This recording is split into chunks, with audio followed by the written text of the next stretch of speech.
নমস্কাৰ এই মুহূৰ্তত আহি পৰিছে খন্দিয়াৰ কেইবাটাও গুৰুত্বপূৰ্ণ খবৰ আজি 25 মে অসমৰ লগতে ভাৰতৰ বিভিন্ন প্ৰান্তৰ পৰা খন্দিয়াৰ কেইবাটাও খবৰ একেলগে যুগুতোৱা হৈছে এই মুহূৰ্তত জনাই আছো খন্দিয়াৰ গুৰুত্বপূৰ্ণ খবৰ 30% দৰমহা কৰ্তন কৰা কংগ্ৰেছে হিমন্ত বিশ্ব শৰ্মাক সমালোচনা নকৰিব কংগ্ৰেছক তুলাধুনা দিছে মন্ত্ৰী পীযুষ হাজৰিকাই এই মুহূৰ্তৰ এটা গুৰুত্বপূৰ্ণ খবৰ কংগ্ৰেছৰ চৰকাৰ থকা হিমাচলত 30% দৰমহা কৰ্তন কৰা হৈছে আমি অসমত অষ্টম দৰমহা আয়োগ মতে দৰমহা দিছো দুদিন পূৰ্বলৈকে পশ্চিমবংগত ষষ্ঠ দৰমহা আয়োগ চলি আছিল আৰু সেই কংগ্ৰেছ বিৰোধীয়ে হিমন্ত বিশ্ব শৰ্মাক সমালোচনা কৰিলে ভাল নেদেখি নৰেন্দ্ৰ মোদী আৰু হিমন্ত বিশ্ব শৰ্মা থকা বাবেহে মূল্য বৃদ্ধিৰ পৰা জনতা বাচিছে দক্ষিণ এছিয়াৰ সকলো দেশৰ ভিতৰত ভাৰততে তেলৰ মূল্য কম ম্যানমাৰত বাঢ়িছে 89.7% মালয়েছিয়াত বাঢ়িছে 53.3% পাকিস্তানত বাঢ়িছে 54.9% আমেৰিকাত বাঢ়িছে 44.5% ফ্ৰান্সত 22.1% নেপালত 38.2% জাপানত 99.7% বাঢ়িছে আৰু ভাৰতত বাঢ়িছে মাত্ৰ 5% নৰেন্দ্ৰ মোদীয়ে দেশখন ভালদৰে চলাইছে পৃথিৱীত গড়ে 40% তেলৰ দাম কমিছে আমাৰ দেশত মাত্ৰ 5% বাঢ়িছে কংগ্ৰেছৰ চৰকাৰ থকা ৰাজ্যত কিয় ভিএটি কমোৱা নাই তেলেংগানা কৰ্ণাটক কেৰালাত ভিএটি কমাই দেখুৱাই দিয়ক কংগ্ৰেছে আন ৰাজ্যত ভিএটি কমাব নোৱাৰা কংগ্ৰেছে অসমতে আন্দোলনৰ নাটক কৰে যোৱা 5 বছৰত অসমত উন্নয়নৰ হাৰ সকলো ৰাজ্যতকৈ বেছি উন্নয়নৰ হাৰত অসমে গুজৰাট তামিলনাডু মহাৰাষ্ট্ৰক চেৰ পেলাইছে এইদৰে মন্তব্য কৰিছে মন্ত্ৰী পীযুষ হাজৰিকাই জনাইছো পৰৱৰ্তী খবৰ অসমৰ যুৱক যুৱতীলৈ ডাঙৰ খবৰ আহি পৰিছে লিভ ইন ৰিলেশনশ্বিপক লৈ আহি গৈছে 10টাকৈ কঠোৰ নিয়ম এটা ব্ৰেকিং এই মুহূৰ্তত জনাইছো লিভ ইনত থাকিলে জনাব লাগিব উপপঞ্জীয়কে জনাব লাগিব আৰক্ষী থানাত এটা ব্ৰেকিং নিউজ জনাইছো লিভ ইনৰ তথ্য উপপঞ্জীয়কক দিব নোৱাৰিলেই পৰিব বিপদত ডাঙৰ খবৰ এই মুহূৰ্তত জনাইছো লিভ ইন সম্পৰ্কত জন্ম হোৱা সন্তান বৈধ বিবেচিত হ'ব ৰাজ্যৰ বাহিৰত থকা অসমৰ নাগৰিকেও মানিব লাগিব এই নিয়ম লিভ ইনৰ তথ্য নিদিলে দোষী প্ৰমাণিত হ'ব যুৱক যুৱতী এটা ডাঙৰ খবৰ এই মুহূৰ্তত জনাইছো লিভ ইনৰ তথ্য দিব নোৱাৰিলে হ'ব 6 মাহৰ জেল উপপঞ্জীয়কক তথ্য নিদিলে 3 মাহৰ কাৰাদণ্ড ডাঙৰ খবৰ এই মুহূৰ্তত 3 মাহৰ কাৰাদণ্ডৰ লগতে 25,000 টকাৰ জৰিমনা লিভ ইন ত্যাগ কৰিলে ভৰণ পোষণৰ অধিকাৰ দাবী কৰিব পাৰিব লিভ ইনত থাকিলে জনাব লাগিব উপপঞ্জীয়কে জনাব লাগিব আৰক্ষী থানাত এটা ডাঙৰ খবৰ লিভ ইনৰ তথ্য উপপঞ্জীয়কক দিব নোৱাৰিলেই পৰিব বিপদত লিভ ইনৰ সম্পৰ্কত জন্ম হোৱা সন্তান বৈধ বিবেচিত হ'ব ৰাজ্যৰ বাহিৰত থকা অসমৰ নাগৰিকেও মানিব লাগিব এই নিয়ম লিভ ইনত থাকিলে জনাব লাগিব উপপঞ্জীয়কক পৰৱৰ্তী খবৰ 30 জুনৰ পূৰ্বে এই কাম নকৰিলে নাপাব 23 নম্বৰ কিস্তিৰ ধন পিএম কিষাণৰ হিতাধিকাৰীক লৈ এই মুহূৰ্তত এটা জৰুৰী খবৰ আহিছে এটা ডাঙৰ খবৰ এই মুহূৰ্তত জনাইছো পিএম কিষাণৰ হিতাধিকাৰীলৈ অত্যন্ত জৰুৰী খবৰ কিয়নো 30 জুনৰ পূৰ্বে কেইবাটাও গুৰুত্বপূৰ্ণ কাম কৰিব লাগিব অন্যথা আপুনি পিএম কিষাণৰ কিস্তিৰ পৰা বঞ্চিত হ'ব বিগ নিউজ এই মুহূৰ্তত ইকেৱাইচি আপডেট নকৰিলে নাপাব আপুনি 2000 টকা আধাৰ কাৰ্ড বেংক একাউণ্টৰ সৈতে সংযোগ হৈ থকাটো বাধ্যতামূলক পিএম কিষাণৰ 23 নম্বৰ কিস্তি লাভ কৰিবলৈ ইকেৱাইচি কৰাটো বাধ্যতামূলক বিগ নিউজ এই মুহূৰ্তত জনাইছো 30 জুনৰ ভিতৰত সম্পূৰ্ণ কৰিব লাগিব ইকেৱাইচি pmkisan.gov.in এই ৱেবছাইটত অনলাইন যোগে ইকেৱাইচি কৰিব পাৰিব নিজৰ আধাৰ নম্বৰ দাখিল কৰিব লাগিব এটা ব্ৰেকিং নিউজ OTPৰ জৰিয়তে ভেৰিফাই কৰি সাবমিট কৰিব লাগিব পিএম কিষাণৰ আঁচনিত ইকেৱাইচিৰ কিদৰে আপডেট কৰিব তাৰ প্ৰক্ৰিয়া এই মুহূৰ্তত জনাইছো বায়োমেট্ৰিকৰ ভিত্তিত ইকেৱাইচি কৰিব পাৰিব আপডেট পৰৱৰ্তী খবৰ বিধানসভাত অখিল গগৈক ধমক পদ্ম হাজৰিকাৰ বেদখলকাৰীক উচ্ছেদ কৰি প্ৰতিখন জিলাতে খিলঞ্জীয়াৰ বাবে সংস্থাপনৰ ব্যৱস্থা কৰক চৰকাৰে আগতে ৰাতি গৰুখুটিলৈ যাবলৈ ভয় কৰিছিল এতিয়া গৰুখুটিত খ খ অসমীয়া যুৱক সংস্থাপিত হৈছে অচিনাকি লোকক উচ্ছেদ কৰাৰ বাবে গৰুখুটিৰ দৰে প্ৰকল্প সম্ভৱ হৈছে পৰৱৰ্তী খবৰ বকৰি ঈদত নহব গৰুৰ কুৰবানী 360টা মছজিদত সমূহীয়া সিদ্ধান্ত মাজত মাত্ৰ 2টা দিন বাকী আৰু তাৰ পাছতেই ইছলাম ধৰ্মাৱলম্বী লোকসকলে পালন কৰিব পবিত্ৰ ঈদ আৰু ঈদত এটা দুটা নহয় 360টা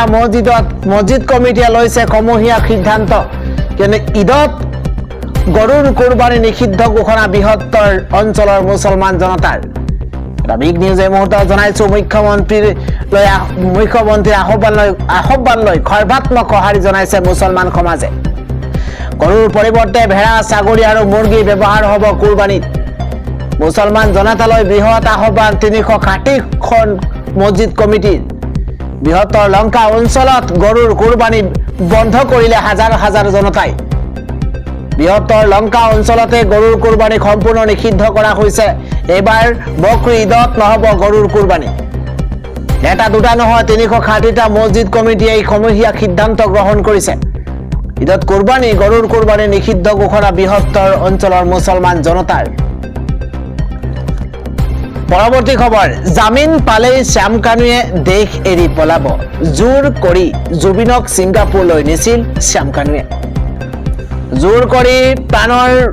জুবিন গাৰ্গক ছিংগাপুৰলৈ নিছিল শ্যাম কানুৱে এটা ব্ৰেকিং নিউজ ছিংগাপুৰলৈ নগলে নিজকে শেষ কৰাৰ ভাবুকি দিছিল জুবিনক এছআইটিৰ সন্মুখত সাক্ষ্য দিছিল সবিন কুমাৰ দাস আৰু কিশোৰ চন্দ্ৰ বৰুৱাই জুবিনে শ্যাম কানুৰ অনুষ্ঠান প্ৰমোট নকৰিলে লোকচান হ'ব বুলি কৈছিল ছিংগাপুৰলৈ নগলে সম্পৰ্ক ছেট কৰিব বুলি ৰাহুল গৌতমক শৰ্মাক মেছেজ দিছিল ছিংগাপুৰ পেন পেচিফিক হোটেলত খুৰাৰ বটল যোগান ধৰিছিল শ্যাম কানুৱে তন্ময় ফুকন অভিমন্যু তালুকদাৰৰ সাক্ষ্যই মিথ্যাচাৰ উদঙালে শ্যাম কানুৰ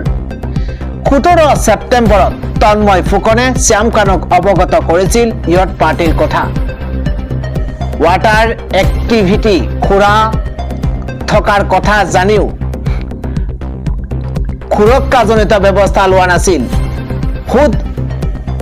অনুষ্ঠানৰ 3 বিষয়ববীয়া ইয়ট পাৰ্টিৰ জয়শ্ৰী মহন্তই সাক্ষ্য দিছিল এছআইটি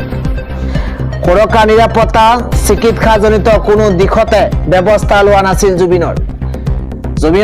জীৱনৰ প্ৰতি চৰম অৱহেলা কৰিছিল শ্যাম কানুৱে জুবিন গাৰ্গৰ জীৱনৰ প্ৰতি চৰম অৱহেলা কৰিছিল শ্যাম কানুৱে জুবিন গাৰ্গক পণ্য সামগ্ৰীৰ দৰে ব্যৱহাৰ কৰা বুলি শ্যাম কানুৰ ভতিজাকে কৈছিল ছিংগাপুৰৰ অনুষ্ঠানৰ বাবে কোনো সুৰক্ষাজনিত ব্যৱস্থা গ্ৰহণ কৰা নাছিল খুদ শ্যাম কানুৰ মেনেজাৰ অনুজ বৰুৱাই স্বীকাৰ কৰিছে এই কথা পৰৱৰ্তী খবৰটো হৈছে বিপদত পৰিছে অখিল গগৈ এনএছএৰ ধাৰা আৰোপ কৰা হৈছে ৰাইজৰ দলৰ সভাপতি অখিল গগৈৰ বিৰুদ্ধে এনএছএ ধাৰা আৰোপ কৰা হৈছে কা আন্দোলনৰ সময়ত চাবুৱা থানাত ৰুজু হোৱা এটা গোচৰক লৈ এই পদক্ষেপ গ্ৰহণ কৰা হৈছে উল্লেখযোগ্য যে নাগৰিকত্ব সংশোধনী আইন চমুকৈ কা বিৰোধী আন্দোলনৰ সময়ত চাবুৱাত দাখিল কৰা গোচৰটোৰ পুনৰ চাৰ্জ হিয়াৰিঙৰ নিৰ্দেশ দিছে গুৱাহাটী উচ্চ ন্যায়ালয়ে এই ঘটনা কেন্দ্ৰ কৰি পুনৰ ৰাজনৈতিক মহলত চাঞ্চল্যৰ সৃষ্টি হৈছে এনএছএ ধাৰা আৰোপ আৰু পুনৰ চাৰ্জ হিয়াৰিঙৰ নিৰ্দেশ ৰাজ্যৰ ৰাজনীতিত চাঞ্চল্যৰ সৃষ্টি কৰিছে পৰৱৰ্তী খবৰটো হৈছে কংগ্ৰেছক কেতিয়াও বিশ্বাস কৰিব নালাগে বিজয়ৰ দলক সমৰ্থন কৰাত কংগ্ৰেছক আক্ৰমণ ডিএমকেৰ এটা ব্ৰেকিং নিউজ জনাইছো তামিলনাডুৰ ৰাজনীতি ডিএমকে নেতা তথা যুৱ শাখাৰ সম্পাদক উদয়নিধি ষ্টালিনে কংগ্ৰেছক তীব্ৰ সমালোচনা কৰিছে মুখ্যমন্ত্ৰী চি জোসেফ বিজয়ৰ দল টিভিকে নেতৃত্বাধীন চৰকাৰক কংগ্ৰেছে সমৰ্থন কৰাৰ পাছতে এই ৰাজনৈতিক উত্তেজনা বৃদ্ধি পাইছে দলীয় এক কাৰ্যসূচীত উদয়নিধি ষ্টালিনে কয় যে ডিএমকে কংগ্ৰেছক পুনৰ কেতিয়াও বিশ্বাস কৰা উচিত নহয় তেওঁ কংগ্ৰেছ নেতাৰ বিৰুদ্ধে গুৰুতৰ অভিযোগ উত্থাপন কৰি কয় যে ডিএমকে কৰ্মীসকলৰ কঠোৰ পৰিশ্ৰম আৰু এমকে ষ্টালিনৰ নেতৃত্বৰ বাবেই কংগ্ৰেছে আসন জিকিবলৈ সক্ষম হৈছিল, কিন্তু ইয়াৰ পাছতো কংগ্ৰেছৰ মাজত ন্যূনতম কৃতজ্ঞতা আৰু সৌজন্যতাবোধৰ অভাৱ দেখা গৈছে। উদয়নী ষ্টালিনে ক্ষোভ প্ৰকাশ কৰি কয় যে কংগ্ৰেছৰ বিধায়কসকলক জিকি অহাৰ মূল কাৰণ আছিল ডিএমকেৰ কৰ্মীসকল, কাৰণ জনসাধাৰণে এমকে ষ্টালিনকহে মুখ্যমন্ত্ৰী হিচাপে চাব বিচাৰিছিল, কিন্তু এতিয়া কেৱল মুছলমান পদৰ লোভত কংগ্ৰেছে ডিএমকেকে একো নজনোৱাকৈয়ে চৰকাৰৰ পক্ষলৈ গুচি গ'ল। তেওঁ কয় যে তামিলনাডুৰ জনসাধাৰণে অতি সোনকালে কংগ্ৰেছক ইয়াৰ এক উচিত শিক্ষা দিব। ইয়াৰ উপৰিও তেওঁ সমগ্ৰ ভাৰতবৰ্ষত বিজেপিৰ উত্থানৰ বাবেও কংগ্ৰেছক জগৰীয়া কৰে। তেওঁৰ মতে পূৰ্বৰ নিৰ্বাচনসমূহত ডিএমকে প্ৰধানে কংগ্ৰেছক সহায় কৰিছিল, কিন্তু এতিয়া কংগ্ৰেছে তেওঁলোকৰ পিঠিত চুৰিঘাত কৰিলে। ডিএমকেৰ বৈঠকত কংগ্ৰেছক বিশ্বাসঘাতক দল বুলি অভিহিত কৰা হয়। জনাইছো পৰৱৰ্তী খবৰ। পাকিস্তানৰ কুৱেটাত বিস্ফোৰণত কমেও ২৪ গৰাকীকৈ লোকৰ মৃত্যু হৈছে আৰু কমেও ৫০ জন লোক গুৰুতৰভাৱে আহত হৈছে। লাইনচ্যুত হৈছে যাত্ৰীবাহী ৰেল। এই মুহূৰ্তত বিগ ব্ৰেকিং জনোৱাৰ চেষ্টা কৰিছো। পাকিস্তানত পুনৰ এক বৃহৎ বিস্ফোৰণৰ ঘটনা সংঘটিত হৈছে। কুৱেটা চহৰৰ ৰেল লাইনত সংঘটিত হৈছিল এই বিস্ফোৰণ। স্থানীয় সংবাদ মাধ্যমৰ বাতৰি অনুসৰি বিস্ফোৰণত বহু লোক আহত হোৱাৰ আশংকা কৰা হৈছে, যদিও আনুষ্ঠানিকভাৱে হতাহতৰ সংখ্যা এতিয়া প্ৰকাশ হোৱা নাই। প্ৰাপ্ত তথ্য অনুসৰি ফ্ৰণ্টিয়াৰ কৰ্পছৰ মুখ্য কাৰ্যালয়ৰ গেটৰ সমীপৰ ৰেল লাইনত সংঘটিত এই বিস্ফোৰণ ইমানেই প্ৰবল আছিল যে ৰেলখনৰ এটা ডবা ছিন্ন ভিন্ন হোৱাৰ লগতে অঞ্চলটোত অগ্নিকাণ্ডৰ সূত্ৰপাত হৈছে। বেলুচিস্তানৰ কুৱেটাৰ সামান গেটৰ ওচৰত যাত্ৰীবাহী ৰেল এখনক লক্ষ্য কৰি সংঘটিত কৰা সন্দেহজনক আত্মঘাতী বোমা আক্ৰমণত মহিলা আৰু শিশুসহ কমেও ২৪ গৰাকী লোকৰ মৃত্যু হোৱাৰ লগতে ৫০ জন আহত হৈছে আৰু আহতসকলৰ বহুতৰে অৱস্থা এতিয়াও সংকটজনক বুলি জানিব পৰা গৈছে। পৰৱৰ্তী খবৰ। যুৱক যুৱতীক পাকিস্তানী আখ্যা দি বিতৰ্কত কিৰেণ ৰিজিজু। কক্ৰোচ জনতা পাৰ্টিৰ প্ৰতিষ্ঠাপকৰ তীব্ৰ প্ৰত্যুত্তৰ। কেন্দ্ৰীয় সংসদীয় পৰিক্ৰমা মন্ত্ৰী কিৰেণ ৰিজিজুৰ এটা মন্তব্যক লৈ এতিয়া সমগ্ৰ দেশজুৰি ৰাজনৈতিক বিতৰ্কৰ তীব্ৰতৰ হৈ পৰিছে। অলপতে ছচিয়েল মিডিয়াত অতি জনপ্ৰিয় হৈ পৰা ডিজিটেল আন্দোলন কক্ৰোচ জনতা পাৰ্টিক লৈ কেন্দ্ৰীয় মন্ত্ৰীগৰাকীয়ে কৰা এক মন্তব্যৰ পিছতে এই পৰিস্থিতিয়ে এক নতুন মূৰ লৈছে। কিৰেণ ৰিজিজুৱে কাৰো নাম নোলোৱাকৈ ইংগিত দিছিল যে একাংশ ছচিয়েল মিডিয়া প্লেটফৰ্মে পাকিস্তান আৰু জৰ্জ সোৰোছৰ দৰে বিদেশী শক্তিৰ প্ৰভাৱত অনুগামী বা ফলোৱাৰ্ছ সংগ্ৰহ কৰাৰ চেষ্টা চলাইছে। আৰু ইয়াৰ পিছতে তেওঁ কয় যে ভাৰতত এক বিশাল আৰু সক্ৰিয় যুৱ প্ৰজন্ম আছে, যাৰ পৰা প্ৰকৃত আৰু সঁচা ফলোৱাৰ্ছ লাভ কৰিব পৰা যায়। কেন্দ্ৰীয় মন্ত্ৰীগৰাকীয়ে এই মন্তব্যৰ পিছতে দেশৰ যুৱ প্ৰজন্মক বিদেশী শক্তিৰ সৈতে সংযোগ কৰাক লৈ তীব্ৰ প্ৰতিক্ৰিয়াৰ সৃষ্টি হৈছে।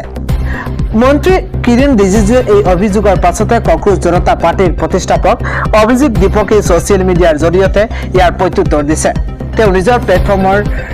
এটা স্ক্ৰীন ৰেকৰ্ডিং ৰাজহুৱা কৰি দাবী কৰিছে যে তেওঁলোকৰ প্লেটফৰ্মৰ বেছিভাগ দৰ্শকে ভাৰতৰ বাসিন্দা। কেন্দ্ৰীয় মন্ত্ৰীগৰাকীক টেগ কৰি দীপকে প্ৰশ্ন উত্থাপন কৰে যে তেওঁলোকৰ ৯৪%তকৈও অধিক ফলোৱাৰ্ছ ভাৰতৰে হয়। তেনেস্থলত এজন কেন্দ্ৰীয় মন্ত্ৰীয়ে কোনো আধাৰ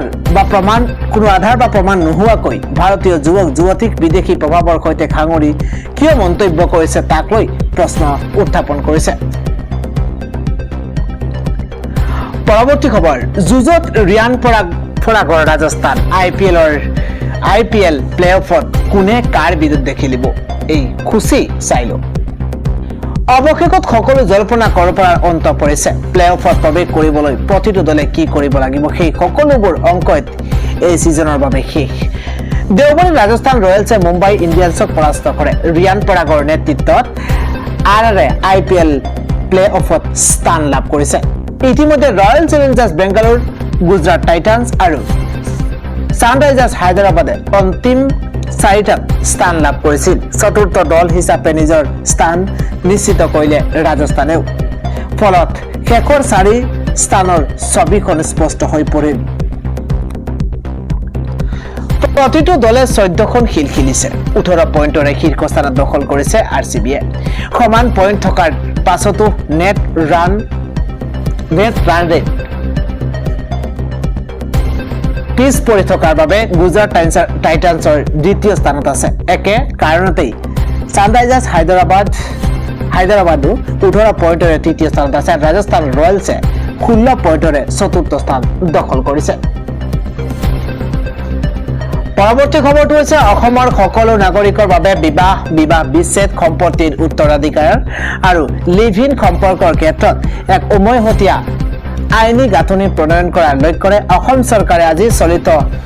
16 বিধানসভাৰ অধিৱেশনৰ তৃতীয় দিনা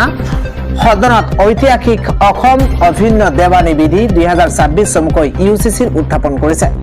ধৰ্মভিত্তিক ব্যক্তিগত আইনৰ অৱসান ঘটাই আইনৰ চকুত সকলোৰে বাবে সমতা আৰু লিংগ ভিত্তিক ন্যায় সুনিশ্চিত কৰাৰ উদ্দেশ্যে অনা এই বিধেয়কখনত অনুসূচিত জনজাতি ST সকলো লোকসকলক তেওঁলোকৰ সাংবিধানিক আৰু পৰম্পৰাগত ৰীতি নীতি সুৰক্ষিত কৰাৰ স্বাৰ্থত সম্পূৰ্ণৰূপে ৰেহাই দিয়া হৈছে। একে সময়তে এই বিধেয়কখনে ৰাজ্যখনৰ আন সকলো নাগৰিকৰ বাবে বৈদিক বিবাহ, আহোমৰ চকলং সপ্তপদী, নিকাহ বা আনন্দ কাৰজৰ দৰে প্ৰচলিত ধৰ্মীয় প্ৰথাৰে বিবাহ সম্পন্ন কৰাৰ অধিকাৰো অক্ষুণ্ণ ৰাখিছে। নতুন বিধেয়কখনে ৰাজ্যত এক পত্নী বিবাহ বাধ্যতামূলক কৰাৰ লগতে বিবাহৰ আইনী বয়স পুৰুষৰ ক্ষেত্ৰত 21 বছৰ আৰু মহিলাৰ ক্ষেত্ৰত 18 বছৰ নিৰ্ধাৰণ কৰিছে। অৱশ্য বৈদিক বিবাহ, আহোমৰ চকলং সপ্তপদী, আশীৰ্বাদ, নিকাহ, পবিত্ৰ মিলন আৰু আনন্দ কাৰ্যৰ দৰে প্ৰচলিত ধৰ্মীয় তথা পৰম্পৰাগত ৰীতি নীতিৰে সম্পন্ন হোৱা বিবাহক এই বিধেয়কখনে সম্পূৰ্ণ আইনী স্বীকৃতি প্ৰদান কৰিব। সমাজত আইনী স্বচ্ছতা অনাৰ লগতে প্ৰতাৰণামূলক কাৰ্য ৰোধ কৰাৰ স্বাৰ্থত এতিয়াৰে পৰা সকলো বিবাহ আৰু বিবাহ বিচ্ছেদৰ পঞ্জীয়ন বাধ্যতামূলক কৰা হৈছে। নিয়ম অনুসৰি বিবাহ সম্পন্ন হোৱাৰ 60 দিনৰ ভিতৰত দম্পতীয়ে উপ পঞ্জীয়নৰ কাৰ্যালয়ত বিবাহৰ স্মাৰক পত্ৰ জমা দিব লাগিব। আনহাতে বিবাহ বিচ্ছেদৰ ক্ষেত্ৰতো পৰিত্যাগ আৰু পাৰস্পৰিক সন্মতিৰ দৰে উমৈহতীয়া আইনী কাৰণসমূহ অন্তৰ্ভুক্ত কৰাৰ লগতে 5 বছৰৰ তলৰ শিশুৰ তত্ত্বাৱধান সাধাৰণতে মাতৃৰ হাতত অৰ্পণ কৰাৰ আইনী ব্যৱস্থা কৰা হৈছে।